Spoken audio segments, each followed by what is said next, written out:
Hey guys, welcome to your market update. We just got our November 2023 stats released and wanted to share those with y'all and let you know what's going on in our Austin real estate market.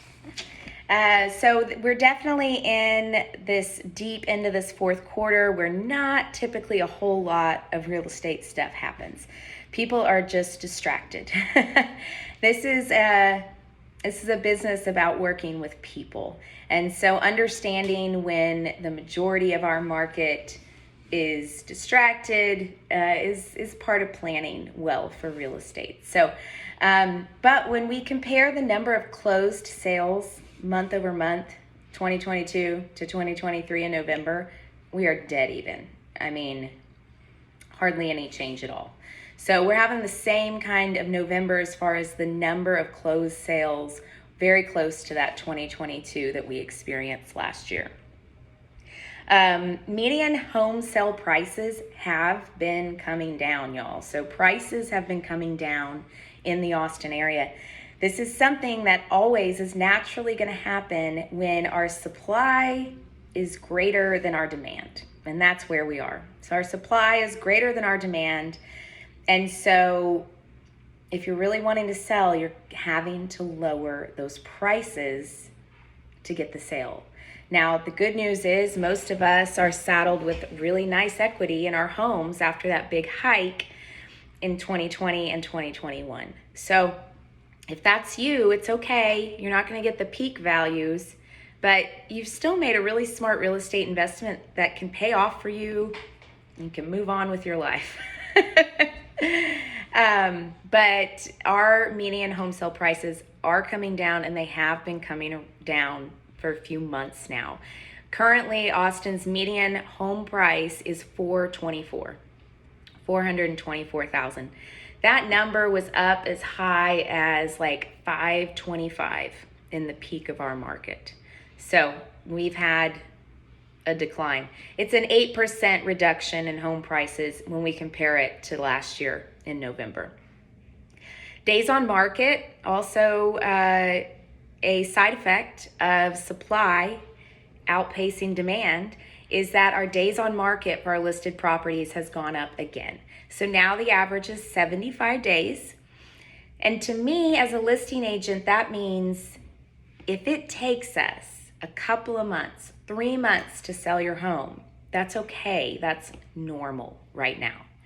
If we go over and beyond that average range of days on market, we need to make some adjustments.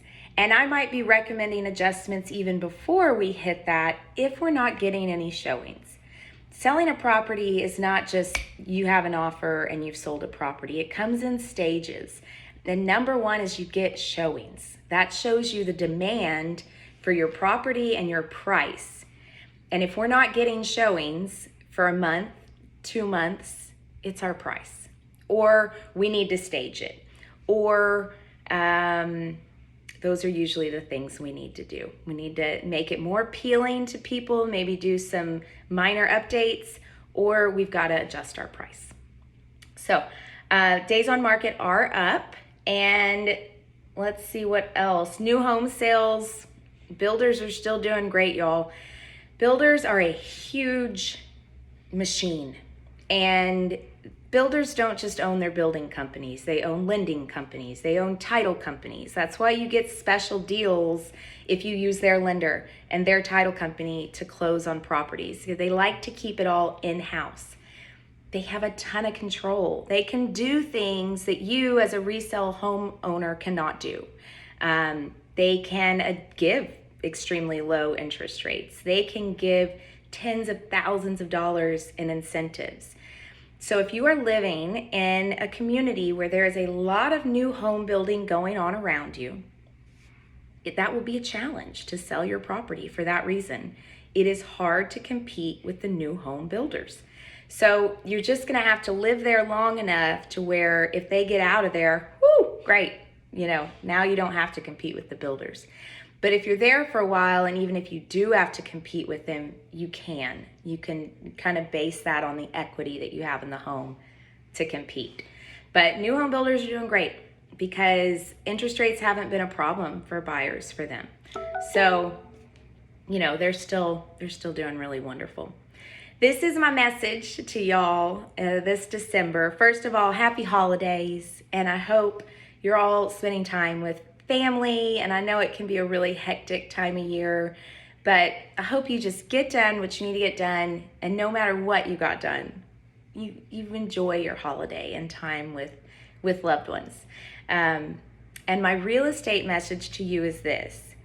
If our interest rates continue to go down, currently this week, we've had another drop and they're now in the high 6% range, like 6.9% for our best borrowers. If those rates continue to go down, y'all should get ready for a hot spring, okay?